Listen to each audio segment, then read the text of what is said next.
Hello प्यारे बच्चों, कैसे हैं आप सब लोग। उम्मीद है आप लोग सभी सही होंगे और आपकी पढ़ाई भी निरंतर रूप से अच्छी चल रही है। तो बच्चों, हम आज आपके लिए लेकर आए हैं स्थिर वैद्युतिकी का नेक्स्ट लेक्चर। इससे प्रीवियस लेक्चर में हमने बात करी थी कूलाम के नियम। किसकी बात करी थी? कूलाम के नियम। और उससे प्रीवियस लेक्चर में हमने बात करी थी आवेश, यानी सबसे पहले हमने चर्चा करी आवेश के बारे में। सबसे पहले हमने चर्चा करी आवेश के बारे में, उसके बाद हमने चर्चा करी कूलाम के नियम के बारे में। हमने किसके बारे में चर्चा करी? कूलाम के नियम के बारे में चर्चा करी। ठीक है, कूलाम के नियम के बारे में हमने चर्चा करी। लेकिन बच्चों बात है कि कूलाम का नियम कुछ इस तरीके से गिवन था। देखना, बात को समझना पहले।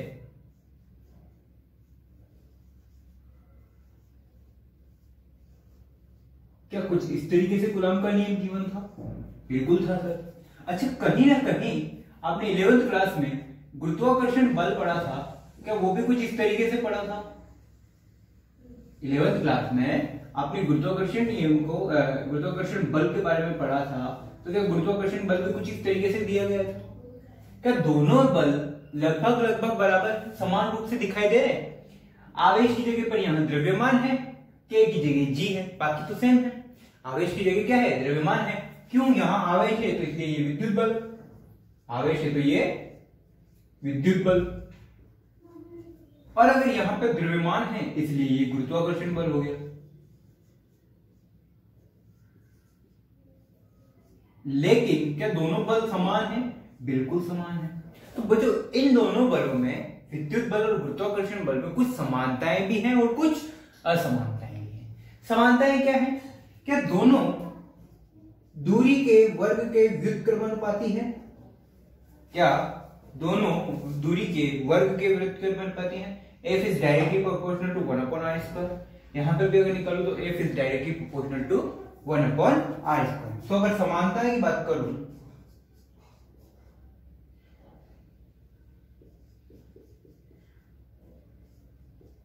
अगर समानता की बात करूं तो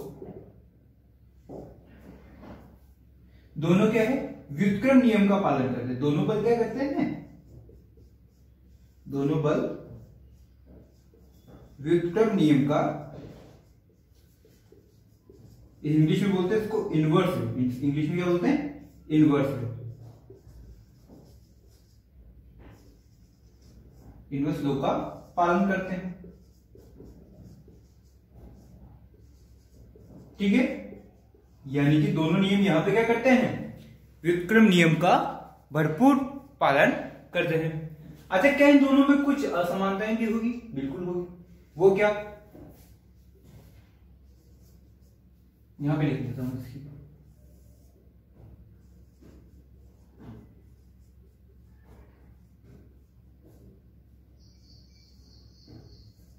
इन दोनों नियम की कुछ असमानताएं भी होंगी। अच्छा, इन दोनों नियम की कुछ असमानता होंगी, तो वो असमानताएं क्या क्या होंगी? देखो कि जो गुरुत्वाकर्षण बल है, क्या ये आकर्षण प्रतिकर्षण करता है या सिर्फ आकर्षण करता है? ये सिर्फ क्या करता है? आकर्षण। यानी कि जो गुरुत्वाकर्षण बल है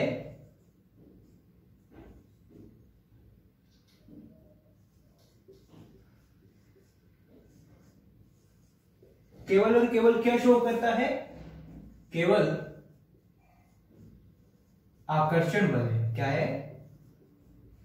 आकर्षण बल। क्या दो प्लैनेट, कभी दो ग्रह, दो प्लैनेट एक दूसरे को रिपेयर करेंगे? नहीं कर पाएंगे। धरती और बृहस्पति क्या एक दूसरे को रिपेयर करेंगे? नहीं कर पाएंगे। वो हमेशा क्या करेंगे? प्लैनेट एक दूसरे को बाउंडेड है, एक दूसरे को अट्रैक्ट करते हुए है, इसलिए उन दोनों के बीच में जो बल लगा हुआ है वो कौन सा बल है? आकर्षण। केवल किसका है? कौन सी नेचर का है? आकर्षण, अट्रैक्टिव नेचर का बल है। अगर इसी की जगह पे विद्युत बल की बात करूं तो विद्युत बल तो प्रतिकर्षण भी करता है और आकर्षण भी करता है। तो विद्युत बल प्रतिकर्षण तथा आकर्षण दोनों कैटेगरी को शो करता है। तो ये इन दोनों में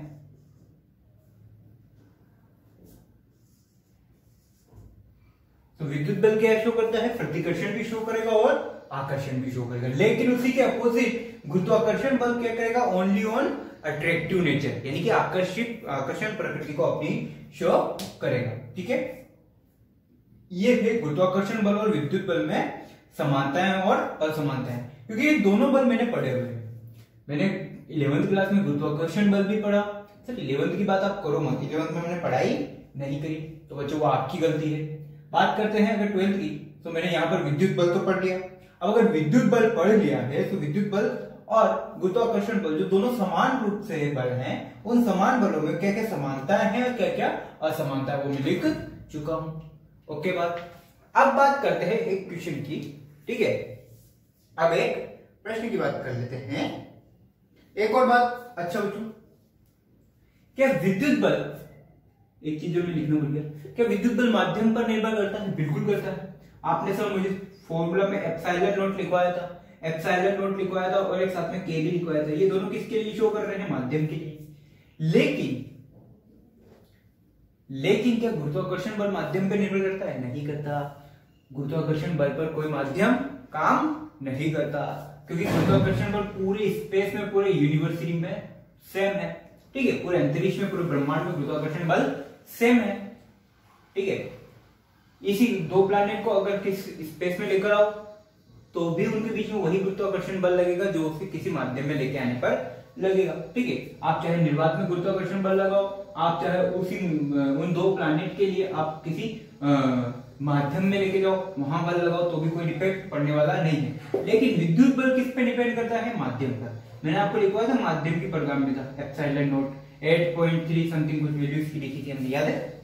तो विद्युत बल माध्यम पर निर्भर करता है। विद्युत बल माध्यम पर निर्भर करता है, किंतु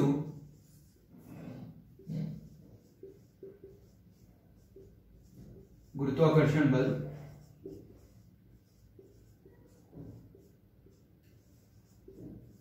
माध्यम पर निर्भर, माध्यम से अप्रभावित। ऐसे लिख देता हूं, यानी कि गुरुत्वाकर्षण बल जो है वो माध्यम पर निर्भर नहीं करता है। जो गुरुत्वाकर्षण बल है वो माध्यम पर निर्भर नहीं करता है। आगे बात समझ में। अब एक चीज और यहां पर मैं एक एग्जांपल लेके समझा देता हूं। सपोज जो एक इलेक्ट्रॉन है, ठीक है, इलेक्ट्रॉन का मास फिक्स है, इलेक्ट्रॉन का मास फिक्स है। Mass of electron is equal to 9, बहुत बड़ा मास होता है, 9.10⁻³ किलोग्राम। ठीक है, कोई दिक्कत वाली बात नहीं है। इलेक्ट्रॉन पर आवेश -1.6 × 10⁻⁻19 कूलम, ये भी फिक्स है। क्या ये मैं इसको लिखवा चुका हूं? क्वांटाइजेशन यानी क्वांटमीकरण में लिखवाया था, याद हो तो? ठीक है, अब बात करते हैं थोड़ी सी, सुन। मैं क्या बोल रहा हूं आपसे कि इलेक्ट्रॉन के लिए कोई भी दो इलेक्ट्रॉन ले लो, ये दो इलेक्ट्रॉन आपस में एक दूसरे को क्या करेंगे? प्रतिकर्षित करेंगे। क्या करेंगे? प्रतिकर्षित करेंगे। ठीक है, कोई दिक्कत नहीं। अब इन्हीं के लिए आप क्या करो? गुरुत्वाकर्षण बल भी लगाओ। वैसे तो आप क्या करो? इलेक्ट्रॉन की जगह प्रोटॉन ले लो। क्या ले लो? प्रोटॉन। आप क्या करो? इलेक्ट्रॉन और प्रोटॉन के बीच में आप क्या निकालोगे? गुरुत्वाकर्षण बल।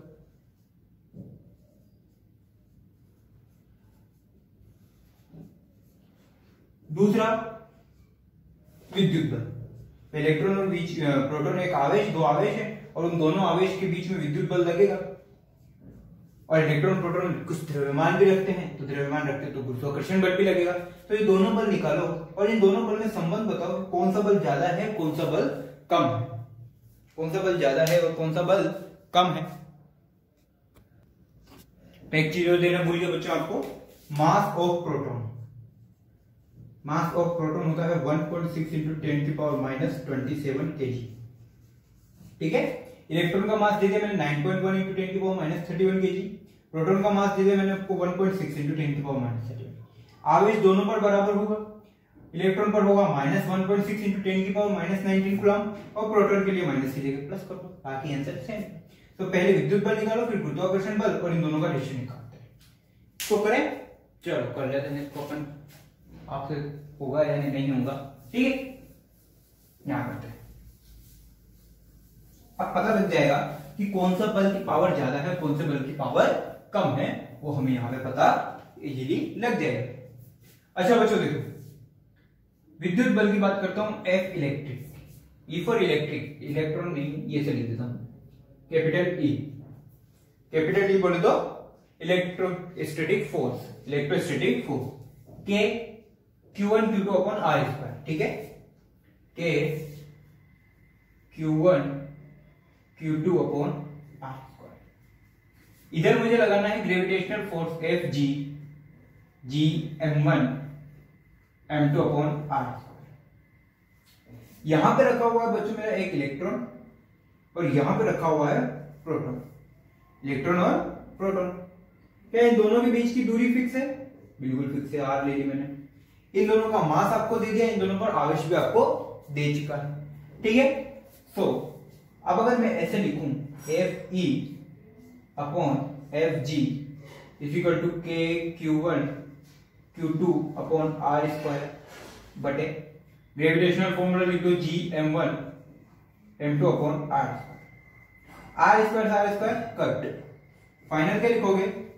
के Q1 Q2 upon G M1 M2।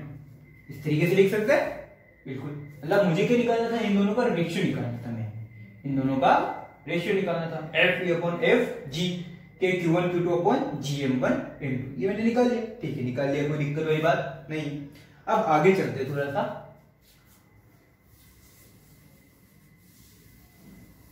सुनते जाना बात को, समझते जाना क्या समझाना चाह रहा हूं मैं। के की जगह आप रखोगे,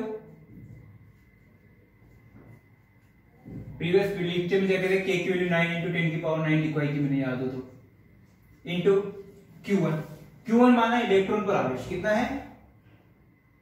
1.6 × 10 की पावर -19। Q2 प्रोटॉन पर आवेश, वो भी सेम। हो गया काम खत्म, हो गया। G की वैल्यू 6.67 × 10 की पावर -31, सॉरी -11। M1 इलेक्ट्रॉन का मास देख 9.1 × 10 की पावर -31। M2 प्रोटॉन का मास ये दिया हुआ देख 1.6 × 10 की पावर -27। सॉल्व करो, जब सॉल्व करोगे तो फाइनल आंसर आएगा आपके पास 2.3। मैं डायरेक्ट आंसर लिख रहा हूं, आप सोल्व करके लिख सकते हो आराम से। 2.3 × 10 की पावर 39, कितना है? 2.3 × 10 की पावर 39। तो अगर इसको ट्रांसफर करके इसे लिखूं बच्चों, 2.3 × 10 की पावर 39 Fg, यानी कि इलेक्ट्रोस्टैटिक फोर्स ग्रेविटेशनल फोर्स से कितना ज्यादा होता है? 2.3 × 10 की पावर 39, यानी कि electrostatic force much more greater, बहुत ज्यादा होता है किससे? ग्रेविटेशनल फोर्स से। तो अगर आपको बोला जाए कि ग्रेविटेशनल फोर्स और इलेक्ट्रोस्टैटिक फोर्स दोनों की नेचर तो सेम है, या दोनों का फॉर्मूला भी सेम, कुछ समानताएं भी मुझे इसमें मिली, लेकिन इन दोनों में क्या डिफरेंस है? एक और मेरे को मिल गया कि इलेक्ट्रोस्टैटिक फोर्स का अमाउंट जो है वो बहुत ज्यादा होता है ग्रेविटेशन फोर्स से, ग्रेविटेशनल फोर्स यानी गुरुत्वाकर्षण बल से विद्युत बल का मान काफी ज्यादा होता है। तो देख लो यार, 2.3 × 10 की पावर +39, यानी कि कितना ज्यादा होगा ये। तो ठीक है बच्चों, ये थी बात आपके बेसिक, मुझे को कूलॉम के नियम से रिलेटेड एक चीज और बतानी थी, वो मैंने आपको बता चुका हूं। अब जो बात करने वाले हैं, हम बात करने वाले हैं विद्युत क्षेत्र की। किसकी? विद्युत क्षेत्र के बारे में, ठीक है। विद्युत क्षेत्र के बारे में बात करें उससे पहले मैं आपको बता देता हूं, कूलॉम के नियम को जो हमने पढ़ा है, कूलॉम के नियम को हमने पढ़ा है बिंदु आवेश के लिए। किसके लिए?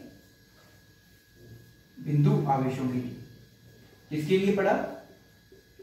बिंदु आवेशों के लिए, ठीक है। अब बिंदु आवेश क्या होता है मैं आपको थोड़ा सा इंट्रो दे देता हूं, उसके बाद अपन चलने वाले हैं विद्युत क्षेत्र। तो आज हम सिर्फ विद्युत क्षेत्र का जनरल इंट्रोडक्शन लेंगे, ठीक है। विद्युत क्षेत्र जो है ये आपके लिए काफी इंपॉर्टेंट पोर्शन है। क्यों? क्योंकि इसी से रिलेटेड आपके पूरा चैप्टर, ठीक है।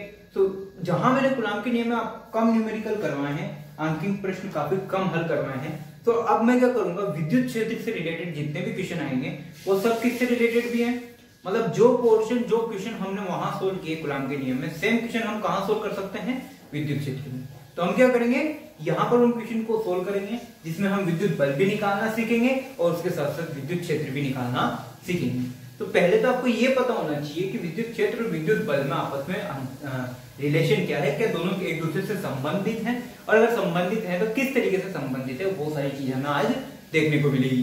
तो आज का जो बेसिक लेक्चर था वो ये सिर्फ इस बारे में है कि विद्युत क्षेत्र होता क्या है, what is electric field, English में क्या बोलते हैं, इलेक्ट्रिक फील्ड।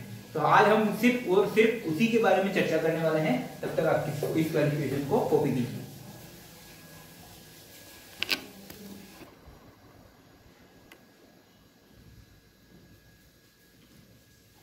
ओके बच्चों, अब विद्युत क्षेत्र पढ़ें उससे पहले मेरे को थोड़ी सी बात करनी है आपसे किसके बारे में, बिंदु आवेश के बारे में। किसके बारे में, बिंदु आवेश। इंग्लिश में से बोलेंगे पॉइंट चार्ज। क्या बोलते थे, पॉइंट, वैसे शायद मैं बता चुका हूं, नहीं बताया है तो भी कोई दिक्कत वाली बात नहीं है, पॉइंट चार्ज, ठीक है, बिंदु आवेश या फिर पॉइंट चार्ज। अब बच्चों होता क्या है ये चीज, सपोज बिंदु आवेश क्या है, एक ऐसा आवेश है, एक ऐसा आवेश है जिसका मान बहुत अल्पतम है। अल्पतम मतलब सबसे कम आवेश है, अल्पतम मान, इसका क्या होता है, अल्पतम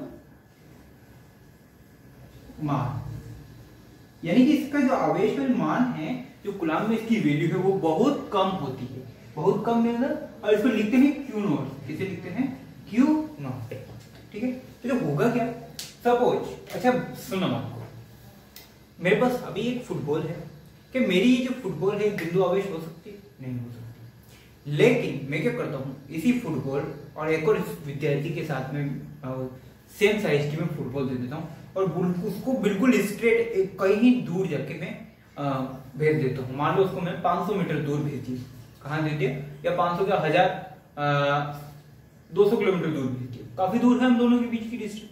अब अगर बच्चा वहां से, वो विद्यार्थी मेरे हाथ की फुटबॉल को देखेगा तो क्या उसे वो फुटबॉल जो है वो पॉइंट साइज दिखाई देगी, बिल्कुल। ऐसा क्या रियल में मेरी जो साइज है फुटबॉल की, जो साइज है, क्या पॉइंट साइज है, नहीं, लेकिन उसको कैसा प्रतीत हो रहा है कि वो पॉइंट साइज। इसका मतलब कि क्यों ऐसा क्यों हो रहा है, सर जो आपकी फुटबॉल का जो साइज है, जो उसका डायामीटर है, उसका जो व्यास है, उस फुटबॉल का जो आकार है, वो आप दोनों की जो डिस्टेंस है, मेरी और उस विद्यार्थी के बीच की जो दूरी है, उस दूरी की तुलना में उस फुटबॉल का साइज बहुत कम है। फुटबॉल का साइज, उसका व्यास कितना होगा, ज्यादा से ज्यादा 15-20 सेंटीमीटर बस। लेकिन हम दोनों के बीच की जो दूरी है वो कितनी होगी, 200 किलोमीटर। कितनी होगी, 200 किलोमीटर। सो कहां तो मेरी फुटबॉल का साइज है 15 से 20 सेंटीमीटर और कहां हम दोनों के बीच की दूरी है 200 किलोमीटर। कितना ज्यादा हो गया, बहुत ज्यादा हो गया, ये तो गेप बहुत ज्यादा हो गया। इसका मतलब अगर किसी आवेश पर उसके सराउंडिंग या उस एक बड़े से स्पेस में एक छोटे से आवेश को लेके जाऊं, एक बड़े से स्पेस में एक छोटे से आवेश को लेकर जाऊं, तो वह आवेश क्या होगा, बिंदु आवेश। अच्छा, कहीं पर बच्चों आपको बोला जाता है कि बिंदु आवेश पर +1 माइक्रोकूलम का चार्ज, बस वो हम मानते हैं, सिर्फ एक्चुअली में ऐसा पॉसिबल नहीं है। बिंदु आवेश क्या लेते हैं हम, क्यों जरूरत क्यों पड़ी, बिंदु आवेश होता है एक परीक्षण आवेश। क्या होता है, एक परीक्षण आवेश, इंग्लिश में बोलूं तो टेस्ट चार्ज। क्या है, टेस्ट चार्ज। टेस्ट चार्ज से मीनिंग ये है कि क्यू नॉट जो चार्ज है वो क्या है, वो मैं बिल्कुल अपने अकॉर्डिंग उसको सेट कर सकता हूं। जहां पर मुझे इसकी जरूरत पड़ेगी वो मिनिमम वैल्यू में, वहां पर मैं इस बिंदु आवेश का इस्तेमाल कर सकता हूं। जहां पर मुझे इसकी जरूरत पड़ेगी, यहाँ पर मुझे बिल्कुल अल्पतम मान वाला आवेश चाहिए, मैं किसको उठा के ले जाऊंगा, बिंदु आवेश को। मान लो कहीं कुछ ऐसा केस बना कि मुझे कोई आवेश चाहिए और उस आवेश का मान कितना होना चाहिए, +1 माइक्रोकूलम। कितना होना चाहिए, +1 माइक्रोकूलम। तो मैं किसे उठा के ले जा सकता हूं, बिंदु आवेश को उठा के ले जाऊंगा। अगर कहीं पर मुझे चाहिए 1 कूलम, तो भी मैं किसको उठा के लेके जाऊंगा? बिंदु आवेश को उठा के ले जाऊंगा। यानी कि बिंदु आवेश की जो वैल्यू है वो मैं अपने अकॉर्डिंग सेट कर सकता हूँ। क्यों? क्योंकि बिंदु आवेश को लेके आने वाला भी कौन हूँ? मैं खुद हूँ। क्योंकि बिंदु आवेश का एक परीक्षण आवेश है, एक टेस्ट चार्ज है। टेस्ट चार्ज है इसका मतलब मैं इसको जेब में लेके घूमूंगा। बिंदु आवेश को क्या करना है? अब जेब में लेके रखना है। जहां आपको जरूरत पड़े डायरेक्ट बिंदु आवेश को लाओ और चिपका दो। जहां आपको जरूरत पड़े बिंदु आवेश को लाओ और चिपका दो। जो विद्युत क्षेत्र है बच्चों, विद्युत क्षेत्र मोस्टली हम किस पर करेंगे? बिंदु आवेश पर गणना करेंगे। और जो कूलॉम का नियम है, और जो कूलॉम का नियम है वो भी किस पर काम करता है? ओनली बिंदु आवेश पर। किस पर काम करता है? बिंदु आवेश पर। खैर छोड़ो, अब बात करते हैं विद्युत क्षेत्र की। विद्युत क्षेत्र को समझे बच्चों, उससे पहले मुझे एक बात बताओ। मान लो यहाँ पे मैं एक मैग्नेट रखता हूँ। क्या रखता हूँ? एक मैग्नेट रखता हूँ। ये नॉर्थ पोल और ये साउथ पोल। अच्छा बच्चों, अगर मैं यहां पर पिन लेके आया, एक और पिन रखी हुई, ये क्या है? चुंबक। और ये क्या है? लोहे की पिन। ठीक है। अब मान लो कि मैं इस पिन को लेकर आया, तो आपको पता है कि अभी कुछ नहीं हुआ। अभी ये दोनों अपने यथा स्थान पर रखी हुई है। अभी पिन और चुंबक जो है अपने यथा स्थान पे रखी हुई है। ठीक है, कोई दिक्कत वाली बात नहीं है सर। अब मैं क्या करता हूँ? इस पिन को थोड़ा सा करीब लेके आता हूं। जैसे ही मैं इस पिन को हटा के, मान लो यहां पहली कंडीशन पे पिन रखी हुई थी, अब मैं इसे थोड़ा सा पास लेके आया पॉइंट नंबर 2 पर, क्या होगा? ये पिन जो है इस मैग्नेट पर चिपक जाएगी। ये पिन जो है इस मैग्नेट पे चिपक जाएगी। रीजन क्या हुआ बच्चों? आप क्या बोलोगे? सर आप जो है इस पिन को इस चुंबक के चुंबकीय क्षेत्र में लेकर आए। कहां लेकर आए? चुंबक के चुंबकीय क्षेत्र में लेकर आए, इसकी परास में लेके आए। चुंबक की परास में लेके आए। और ये चुंबक की जो परास है, ये चुंबक की परास को मैंने क्या बोला? चुंबकीय क्षेत्र बोला। क्या बोला? चुंबक है तो चुंबकीय क्षेत्र हो गया, चुंबक है तो चुंबकीय क्षेत्र है। यानी कि ये जो क्षेत्र है, हर एक चुंबक का अपना अपना क्षेत्र होगा। जो बड़ी चुंबक है उसका क्षेत्र ज्यादा बड़ा होगा, जो छोटी चुंबक है उसका क्षेत्र कुछ छोटा होगा। ठीक है। तो ये जो क्षेत्र है, इस क्षेत्र में जैसे ही मैं किसी भी पिन को लेकर आया, तो उस पिन ने क्या किया? एक आकर्षण बल का अनुभव किया। उस पिन पर क्या हुआ? आकर्षण बल का अनुभव हुआ। अच्छा बच्चों, ये जो चुंबक ली मैंने, अब अगर चुंबक की जगह मैं चुंबक ना लेके एक आवेश ले लेता हूं, एक कोई आवेश ले लेता हूं प्लस क्यू आवेश, इसे मैंने बोल दिया स्रोत आवेश। ठीक है। और यहां पर चुंबक ना लेके वापस क्या निकालो? अपनी जेब से निकालो परीक्षण आवेश Q नॉट, बिंदु आवेश निकालो। मान लो मैं ये बिंदु आवेश यहां लेके आया, तो क्या करेगा? अब क्या होगा? सर ये स्रोत आवेश है। अब आवेश है यानी कि विद्युत आवेश है, मतलब विद्युत है। तो जब पहले जो चुंबकीय क्षेत्र था, जैसे चुंबक की अपनी परास बनी, वैसे इस आवेश की भी अपनी परास बनेगी। और उस परास को मैंने क्या बोल दिया? विद्युत क्षेत्र बोल दिया। उस परास को मैंने क्या बोल दिया? विद्युत क्षेत्र। यानी कि इस परास में मैं किसी अन्य आवेश को लेके आऊं, किसी अन्य आवेश को मैं यहां पर बिंदु आवेश को लेके आया। आप चाहो Q1 Q2 कुछ और भी लेके आ सकते हो, कोई दिक्कत वाली बात नहीं है। अन्य आवेश को लेकर आऊं तो इस अन्य आवेश पर क्या होगा? एक बल का अनुभव होगा। अब चाहे वो आकर्षण हो सकता है, चाहे वो प्रतिकर्षण हो सकता है। आकर्षण भी हो सकता है और प्रतिकर्षण बल भी हो सकता है। रीजन मान लो जैसे अच्छा बिंदु आवेश पर अधिकतर जो केसेस में मैं क्या मानूंगा? धनावेश मानूंगा। बिंदु आवेश पर अधिकतर केसेस में क्या मानूंगा? धनावेश। तो यहां का चार्ज भी धनावेश है और यहां भी धनावेश, तो क्या होगा? प्रतिकर्षण। अगर यहां पे मैं स्रोत आवेश माइनस ले लूं, स्रोत आवेश क्या ले लूं? माइनस, तो ये क्या करेगा? आकर्षित करेगा। तो वह आकर्षण होगा या प्रतिकर्षण होगा, जो होगा सो होगा। लेकिन फिलहाल क्या होगा कि ये इस परास में क्या होगा? एक अपना विद्युत क्षेत्र क्रिएट कर लेगा। यानी कि जो स्रोत आवेश है ये अपने चारों ओर इस प्रकार की एक विद्युत क्षेत्र क्रिएट कर लेता है, एक विद्युत क्षेत्र बना लेता है, जिसमें किसी अन्य आवेश को लाने पर वो आवेश अपने ऊपर आकर्षण या प्रतिकर्षण बल का अनुभव करता है, तो उस क्षेत्र को क्या बोलोगे? उस आवेश का विद्युत क्षेत्र बोलोगे। उस आवेश का विद्युत क्षेत्र बोलोगे। तो अगर मैं डेफिनेशन लिखने को बोलूं तो क्या बोलोगे कि किसी आवेश का वह क्षेत्र, किसी आवेश का वह क्षेत्र जिसमें अन्य आवेश को लाने पर, अन्य आवेश, यहां पर मैं बिंदु आवेश लाऊंगा, अधिकतर केसेस में बिंदु आवेश की ही बात करूंगा।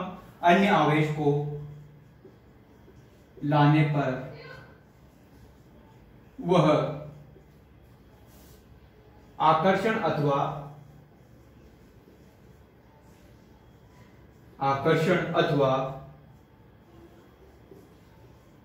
प्रतिकर्षण बल का अनुभव करे। आकर्षण अथवा प्रतिकर्षण बल का अनुभव करे, तो वो क्षेत्र क्या कहलाएगा? उसका विद्युत क्षेत्र कहलाएगा। विद्युत क्षेत्र कहलाता है। कोई दिक्कत वाली बात समझ में आई? सीन समझ में आया कि विद्युत क्षेत्र क्या चीज है? विद्युत क्षेत्र क्या चीज है? ठीक है। अच्छा, एक बात हो, जिस तरीके से आप लोगों का मूलभूत अधिकार है, आपका मौलिक अधिकार क्या है? सर, मस्ती करना।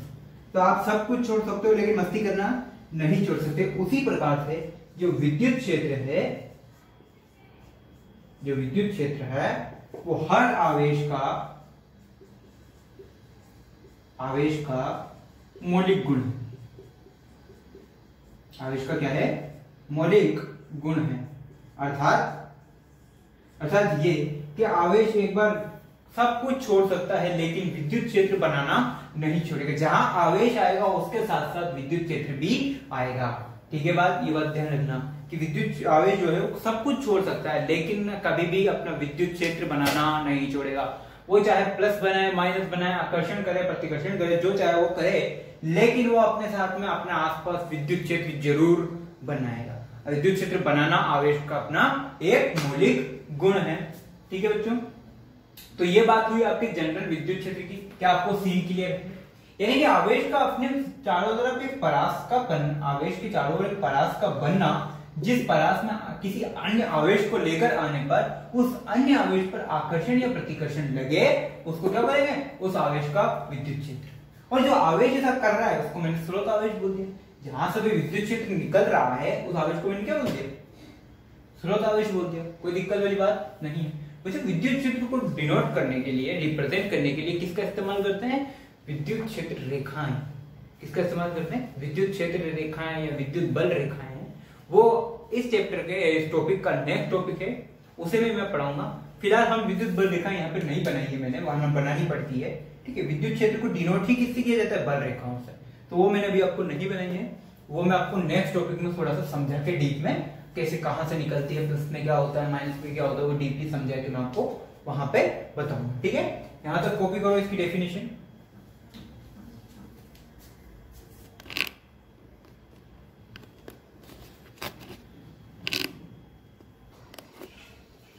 ओके बच्चों, नेक्स्ट टॉपिक है आपको विद्युत क्षेत्र की तीव्रता। क्या है? विद्युत क्षेत्र की तीव्रता।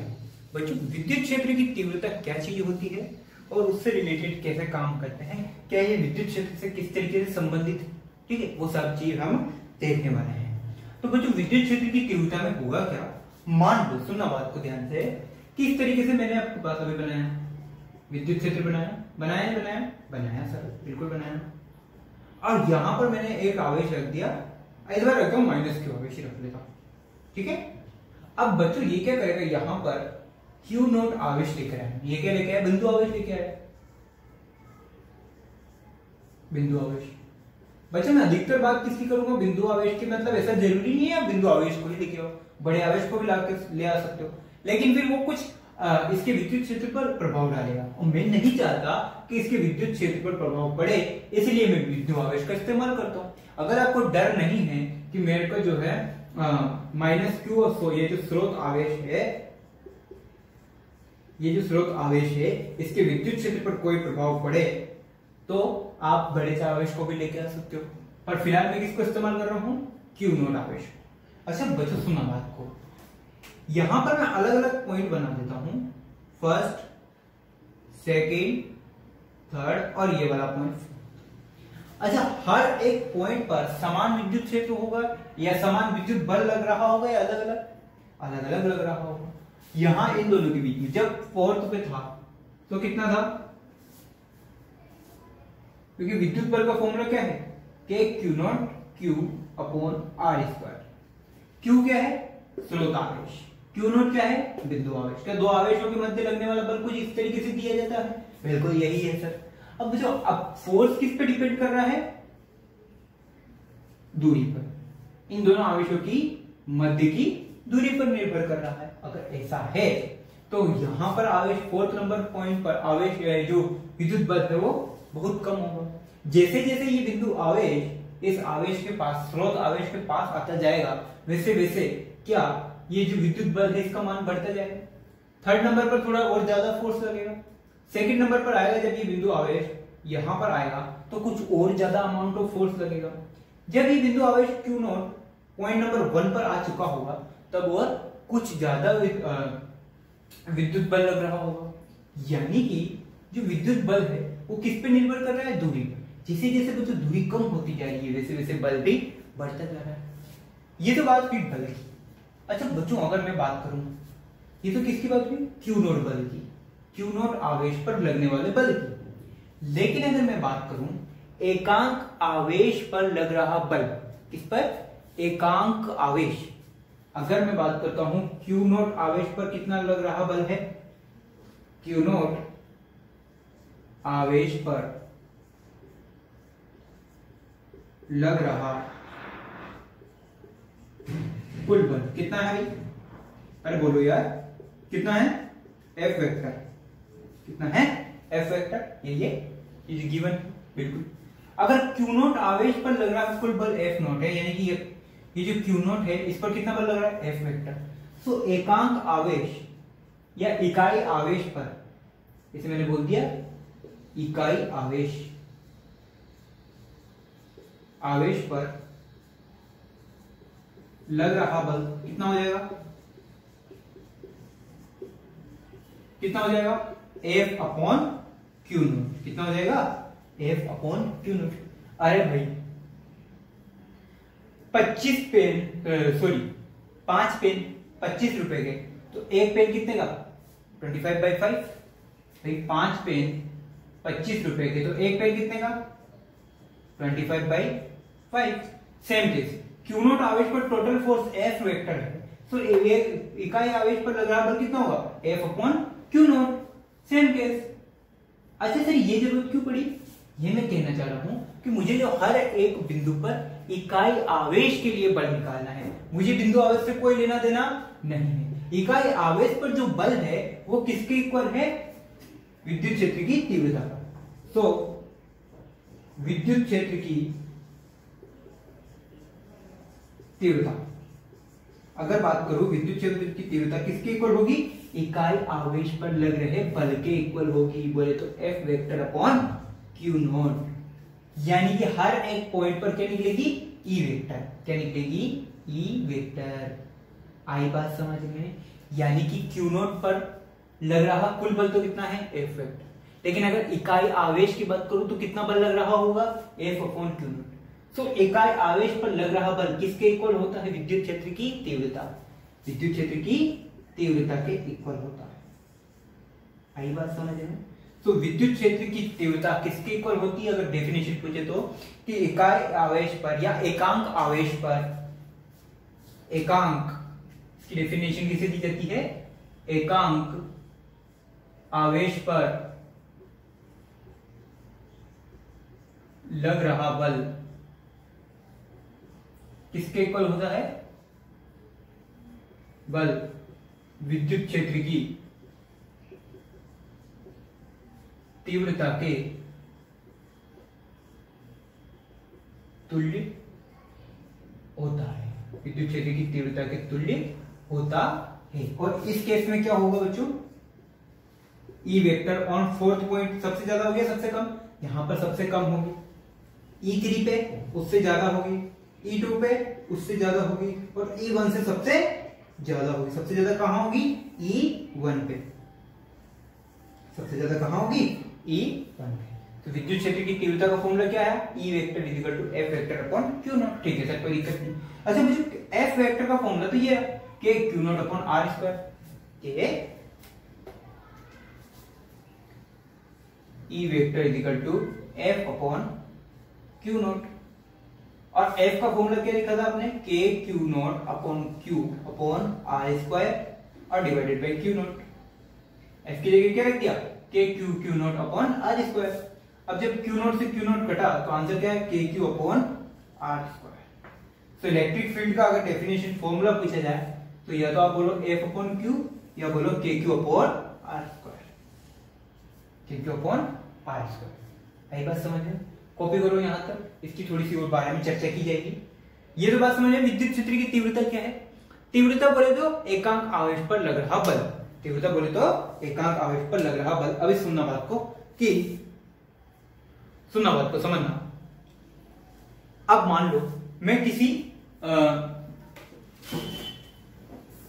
मैं इस वाली सरफेस पर, सुनना बात को, इस वाली सरफेस पर इस मार्कर से कंटिन्यूअसली इस मार्कर पर हिट, मार्कर से इस सरफेस पर हिट कर रहा हूं, इस मार्कर पर हिट कर रहा हूं। तो मैं क्या बोलता हूं कि मेरे हिट करने की तीव्रता, मेरे हिट करने की तीव्रता या मेरे हिट करने की इंटेंसिटी यहां क्या होगी? तो आप क्या बोलो? सर आप 1 सेकंड में कितनी इस पर मार पा रहे हो, 1 सेकंड पर कितनी बार इस मार्कर से इसको हिट कर पा रहे हो, वो आपकी क्या होगी? तीव्रता होगी। यानी कि एकांक समय में मैंने कितना किया? मान लो एकांक मैं 10 सेकंड तक मारता रहा, ठीक है। 10 सेकंड पर मैंने 50 बार मारी, तो 1 सेकंड में कितना मारी होगी? मान लो 10 सेकंड में मैंने कितनी मारी? 50 बार मारी, तो 1 सेकंड में कितनी मारी होगी? 50/10, यानी कि 5 बार मैंने इसको हिट किया होगा। तो यानी कि 1 सेकंड में मैंने इसको कितनी बार हिट किया होगा? 5 बार। कितनी बार? 1 2 3 4 5 टाइम्स मैंने इसको 1 सेकंड में हिट किया। तो मेरी इंटेंसिटी क्या हुई इसको हिट करने की? 5। मेरी इंटेंसिटी क्या हुई इसको हिट करने की? 5। तो बच्चों किसी भी चीज की इंटेंसिटी वो क्या दी जाती है? एकांक के लिए, यूनिट के लिए। जैसे यहां पर आवेश की बात हो रही थी, तो एकांक आवेश पर लग रहा बल, उसकी विद्युत क्षेत्र की तीव्रता, ठीक है। इसको हिट करने की बारी हुई तो 1 सेकंड में उसको कितना हिट कर पा रहे हो, इस तरीके से, ठीक है। यूनिट की बात हो जाती है। बात करते हैं इसकी, और कॉपी कीजिए आप। ओके बच्चों, अब बच्चों होगा क्या? इलेक्ट्रिक फील्ड एक भौतिक राशि, क्या है? एक भौतिक राशि है। अगर भौतिक राशि है तो इसकी यूनिट भी होगी और इसकी डायमेंशन भी होगी। तो यूनिट की बात कर लेते हैं, इसकी बात कर लेते हैं यूनिट की। यूनिट निकालने के लिए फॉर्मूला है आपके पास, E = F/Q, ठीक है। फोर्स की यूनिट न्यूटन, क्यू की यूनिट कूलम। तो इलेक्ट्रिक फील्ड की यूनिट क्या बन गई? न्यूटन पर कूलम। न्यूटन पर कूलम और वोल्ट पर मीटर भी बोलते हैं। क्या बोलते हैं? वोल्ट पर मीटर, ठीक है। एक यूनिट और होती है इसकी, वोल्ट पर मीटर। तो घबराने वाली कोई बात नहीं है। दूसरी बात, अगर डायमेंशन की बात करूं तो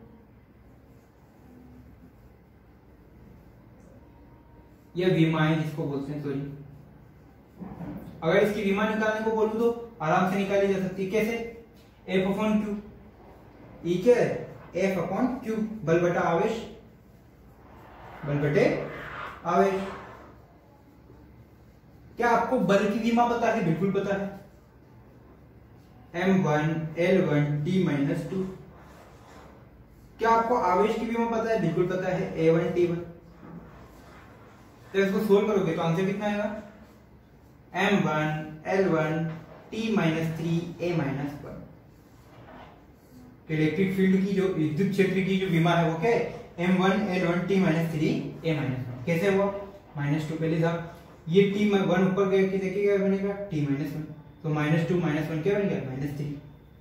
A प्लस का 1 है, ये ऊपर जाके क्या बनेगा? -1 बनेगा। सो एज इट इज इसको रख दिया, ठीक है। तो ये होगी इसकी मात्रक और इसकी विमा, इसकी मात्रक और विमा। मैंने मात्रक और विमा भी निकालना सिखा दिया। अब इसके बारे में विद्युत क्षेत्र से रिलेटेड कुछ इंपॉर्टेंट बात है वो कर लेते हैं, और इसी टॉपिक को अपन आगे कंटिन्यू करेंगे ठीक है, तो दो चार बात इसकी प्रॉपर्टीज है, वो प्रॉपर्टीज को हम थोड़ा सा पढ़ लेते हैं, तब तक आप इसको मात्रक और विमान लिखिए।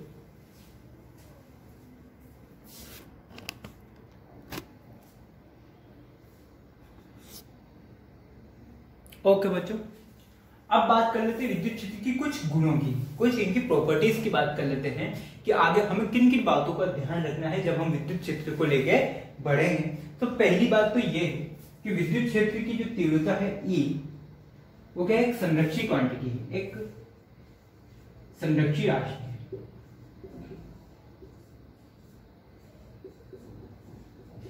एक क्या है, संरक्षी राशि। संरक्षी राशि बोले तो कंजर्वेटिव क्वांटिटी है। क्यों? क्योंकि इलेक्ट्रिक फील्ड जो है वो पाथ पर निर्भर नहीं करती, यानी कि किसी जो इलेक्ट्रिक फील्ड है, आप चाहे दो आवेशों के बीच इस तरीके से विद्युत क्षेत्र निकालो, आप चाहे इन दो आवेशों के बीच में इस तरीके से विद्युत क्षेत्र निकालो, आप चाहे इन दो आवेशों के बीच में इन दोनों कहीं से जाके यहाँ पे जाके इन दोनों के बीच में विद्युत क्षेत्र निकालो, लेकिन हर एक केस में विद्युत क्षेत्र बराबर आएगा। हर एक केस में विद्युत क्षेत्र क्या आएगा, बराबर। आप किस रास्ते से जा रहे हो वो डिपेंड नहीं कर रहा, आप किस रास्ते से जा रहे हो वो डिपेंड नहीं कर रहा, यानी ये क्या है, पथ पर निर्भर नहीं करती है। इसमें जो किया गया कार्य है विद्युत क्षेत्र से रिलेटेड, वो पथ पर निर्भर नहीं रहती है। क्या बोला जाता है, एक संरक्षी राशि। दूसरी बात, तीव्रता की दिशा, या डायरेक्ट कैसे लिख देता हूं, ई वेक्टर की दिशा, भाई सदिश राशि है, ये क्या है, सदिश राशि है, तो इसकी जो दिशा है, दिशा एफ वेक्टर के तुल्य होती है, एफ वेक्टर के तुल्य होती है। कैसे, देखो बात को समझो। मान लो यहां पे माइनस क्यू आवेश रखा हुआ है और इसकी कुछ इस तरीके से रेंज है। क्या मैं ये चीज बता चुका हूं? बिल्कुल बता चुके हो सर। मान लो यहां पर एक बिंदु आवेश क्यू नोट रखा। अच्छा, ये दोनों क्या करेंगे, एक दूसरे को आकर्षण करेगा। आकर्षण करेगा इसका मतलब बिंदु आवेश पर बल इस तरफ लगेगा। तो बिंदु आवेश पर बल इस तरफ लगेगा तो इसकी विद्युत क्षेत्र की तीव्रता भी क्या होगी, इस तरफ होगी। अपोजिटली अगर ये धनावेश होता तो जो क्यू नॉट आवेश है, बिंदु आवेश है, उस पर विद्युत बल किधर लगता, इधर बाहर की तरफ। प्रतिकर्षण होता ना तो बाहर की तरफ लगता, तो उसकी विद्युत क्षेत्र की दिशा भी क्या होगी, बाहर की तरफ। यानी कि जिधर आपका फोर्स जा रहा है उधर ही विद्युत क्षेत्र की तीव्रता भी जाएगी। जिधर आपका फोर्स जाएगा उधर ही विद्युत क्षेत्र की तीव्रता भी जाएगी, क्योंकि E is directly proportional to F। बोले तो E किस पर निर्भर कर रहा है, F पर निर्भर कर रहा है। किस पर निर्भर कर रहा है, F पर निर्भर कर रहा है। तीसरी बात, जो विद्युत क्षेत्र की तीव्रता है बच्चों, E वेक्टर, ये एक बिंदु फलन राशि है। क्या है, एक बिंदु फलन राशि। अच्छा, ये वाली बात नहीं है। बिंदु फलन को बोलते हैं पॉइंट फंक्शन। क्या बोलते हैं, पॉइंट फंक्शन। कैसे, क्योंकि अब देखो बात को, अभी जब मैंने इसका इंट्रोडक्शन दिया था आपको विद्युत क्षेत्र की तीव्रता का, क्या बोला था मैंने कि फोर्थ पॉइंट पर अलग विद्युत क्षेत्र की तीव्रता थी, थर्ड पॉइंट पर अलग विद्युत क्षेत्र की तीव्रता थी, 2 पे अलग थी और 1 पर अलग थी। कि जैसे जैसे करीब आता जा रहा था, कैसे विद्युत क्षेत्र की तीव्रता बढ़ती जा रही थी। जैसे जैसे मैं इस स्रोत आवेश के पास में इस बिंदु आवेश को लेकर आ रहा था, तो क्या विद्युत क्षेत्र की तीव्रता बढ़ रही थी? बिल्कुल बढ़ रही थी, विद्युत क्षेत्र की तीव्रता बढ़ रही। लेकिन मैं ये पूछता हूं कि हर एक बिंदु पर विद्युत क्षेत्र की तीव्रता समान थी या असमान थी? असमान थी। यानी कि हर एक बिंदु से बिंदु बदलने पर विद्युत क्षेत्र की तीव्रता भी क्या हो रही थी, बदल रही थी। तो हर एक बिंदु पर, अलग अलग बिंदु पर विद्युत क्षेत्र की तीव्रता का मान भी क्या होगा, अलग अलग होगा।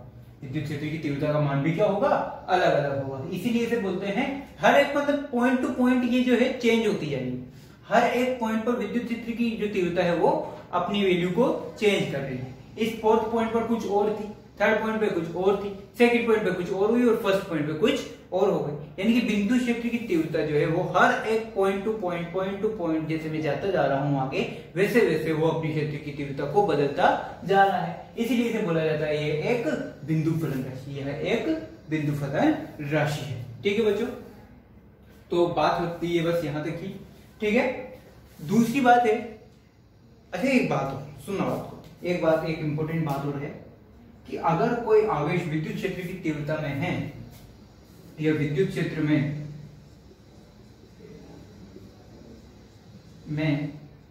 रखे हुए आवेश पर लगने वाला स्थिर विद्युत की बल लगने वाला बल F is equal to Q nought E या Q E नॉट। ये वाली बात थोड़ी सी अटपटी है, समझना बात को। इस वाले पॉइंट को समझ लेते हैं, फोर्थ पॉइंट को हम थोड़ा सा समझ लेते हैं। कैसे? मान लो कि इस तरीके से विद्युत क्षेत्र है, ठीक है। इस वाले डायग्राम को भी बनाना है आपको। तो मान लो यहां पर कोई आवेश रखा हुआ है Q। मैं बात नहीं कर रहा हूं कि मैं बिंदु आवेश ले रहा हूं, बिल्कुल नहीं। मैं कोई भी नॉर्मल आवेश ले सकता हूं, ये मेरी मर्जी। मैं जरूरी नहीं है कि मैं बिंदु आवेश ही लूं। अभी मैं बिंदु आवेश को लेना नहीं चाहता, ठीक है। तो बच्चों होगा क्या कि अगर जैसे मैं बिंदु आवेश को लूं तो इस पर मान लो इलेक्ट्रिक फील्ड लग रहा है या विद्युत क्षेत्र लग रहा है कुछ इस तरीके से, तो उस पर लगने वाला बल क्या होगा? F is equal to Q into E। उस पर लगने वाला बल कैसे दिया जाएगा? F is equal to Q into E, यानी कि F is equal to Q multiply by E। ये चाहे आप बिंदु आवेश के लिए लगाओ, उसके लिए भी मान लेगा, ये कोई दिक्कत नहीं है। आप चाहे ये बिंदु आवेश के लिए लगाओ, आप चाहे किसी बड़े आवेश के लिए लगाओ, कोई दिक्कत वाली बात नहीं है। आप चाहे जिस आवेश के लिए लगाओ, कोई फर्क इस पर पड़ने वाला नहीं है। लेकिन जो कूलाम का नियम था, लेकिन जो मैंने कूलाम का नियम पढ़ाया आपको, F equal to K Q1 Q2 upon R square, वो जो कूलाम का बल है वो सिर्फ किसके लिए एप्लीकेबल है? बिंदु आवेश के लिए। लेकिन ये वाला जो बल है वो बिंदु आवेश की कोई जरूरत नहीं है। यानी कि अगर आपको किसी बिंदु किसी जगह पे इलेक्ट्रिक फील्ड दिया जाए या विद्युत क्षेत्र की तीव्रता दी जाए और आवेश दिया जाए, तो उन दोनों का डॉट प्रोडक्ट क्या होगा? उन दोनों का प्रोडक्ट मिला के क्या मिल जाएगा? विद्युत बल मिल जाएगा। क्या मिल जाएगा आपको? विद्युत बल मिल जाएगा, ठीक है। थोड़ी सी और चर्चा करेंगे, इसको कॉपी करो यहां तक।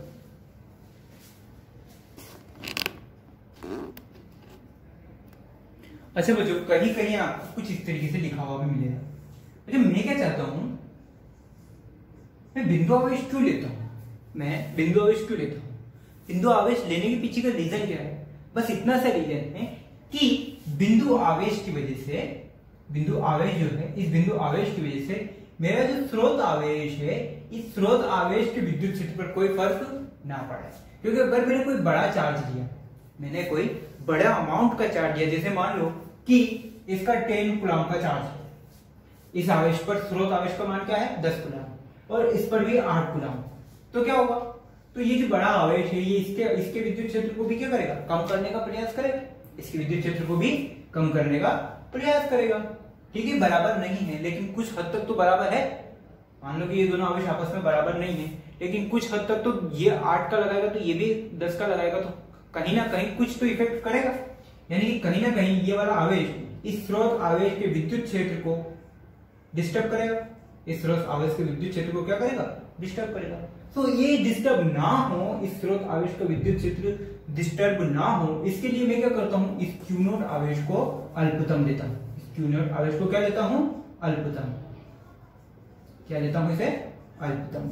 तो इसे लिखने के लिए इसे मैथमेटिक्स में कैसे लिखा जाता है बच्चों? इस स्रोत आवेश को अल्पतम लेना है तो इसे मैथमेटिक्स में कैसे लिखते हैं? मैथमेटिक्स में इसको ऐसे लिखते हैं, E vector is equal to, अब आपका फॉर्मूला तो ये था, F vector upon Q nought. तो मैंने क्या किया? बिंदु आवेश को अल्पतम लिया, यानी उसे लगभग बराबर किसके कर दिया? 0 के। तो वहां पर लगभग बराबर 0 कर दिया, इसका मतलब मैंने क्या किया? उसके लिमिट लगा दी। क्या लगा दी? लिमिट, सीमा लगा दी उसमें। Q नॉट टेंड्स टू 0, यानी कि Q नॉट कहां जा रहा है? 0 की तरफ अग्रसर है। Q नॉट कहां है? 0 की तरफ अग्रसर है, यानी कि Q नॉट बिंदु आवेश का मान, बिंदु आवेश का मान 0 की ओर अग्रसर है। 0 नहीं है, 0 नहीं है, लेकिन 0 के लगभग बराबर मान सकते हो, लेकिन 0 के लगभग बराबर मान सकते हो। ये है 5 पॉइंट। वजह ये है इसके विद्युत क्षेत्र की तीव्रता के गुण। हमने आज क्या पढ़ा? हमने थोड़ी सी इंट्रोडक्शन दिया कूलाम के नियम के बारे में और गुरुत्वाकर्षण बल के नियम के बारे में। फिर उसके बाद हम आए विद्युत क्षेत्र और विद्युत क्षेत्र की तीव्रता के बारे में। किसके आए? विद्युत क्षेत्र और विद्युत क्षेत्र की तीव्रता के ऊपर। अब जो बात करी हमने, फिर बात करी हमने इसकी विद्युत क्षेत्र की तीव्रता के कुछ गुणों की बात करी, विद्युत क्षेत्र की तीव्रता के कुछ गुणों की बात करी। ठीक है, तो ये चीज इसकी गुण हो गए। अब हमें क्या करना है, आज के लेक्चर में हम इतना ही पढ़ेंगे। नेक्स्ट लेक्चर में हम विद्युत क्षेत्र की तीव्रता के बारे में और डीप में जाने पड़ेंगे। ठीक है, फिर विद्युत क्षेत्र की तीव्रता के बाद हम विद्युत बल रेखाएं पढ़ेंगे, फिर इनसे रिलेटेड कुछ क्वेश्चंस हम सोल्व करेंगे। ठीक है, मैं आपको वीडियो की स्टार्टिंग में बता चुका हूं, वापस बता रहा हूं कि जो कूलाम के नियम के जो फॉर्मूलाज थे, कूलाम के नियम के जो आंकिक प्रश्न बचे हुए थे, उन आंकिक प्रश्नों को हम कहां हल करने वाले हैं? विद्युत क्षेत्र की तीव्रता में। उसका रीजन ये है क्योंकि आपने अभी तक देखा है कि जो विद्युत क्षेत्र ये किस पर निर्भर कर रहा है? कूलाम के नियम पर। कहां निर्भर कर रहा है? कूलाम के नियम पर। यानी कि जो फॉर्मूला एफ के, जो क्वेश्चन एफ के लिए है, उसी में अगर मैं क्यू नॉट से डिवाइड कर दूं तो किसका बन जाएगा? वो विद्युत क्षेत्र का बन जाएगा। अगर जो फॉर्मूला किसका बन रहा है? एफ का बन रहा है, कूलाम के नियम का, और उसे मैं बिंदु आवेश से किसी अन्य आवेश से डिवाइड कर दूं तो किसका फॉर्मूला बन जाएगा? विद्युत क्षेत्र की तीव्रता का। तो वहां पर जो क्वेश्चन सोल्व किए थे उन सब क्वेश्चन को मैं यहाँ पर भी दोबारा सोल्व कर सकता हूँ। तो मैं अपन क्या करेंगे, यहाँ पर उन सवालों को सोल्व करेंगे, कूलाम के नियम का भी रिवाइज करेंगे और विद्युत क्षेत्र की तीव्रता को भी सोल्व करेंगे। ठीक है, तो आज के लिए इतना ही। आज की क्लास यही डिसमिस करते रहे, पढ़ते रहिए और अच्छे से पढ़िए।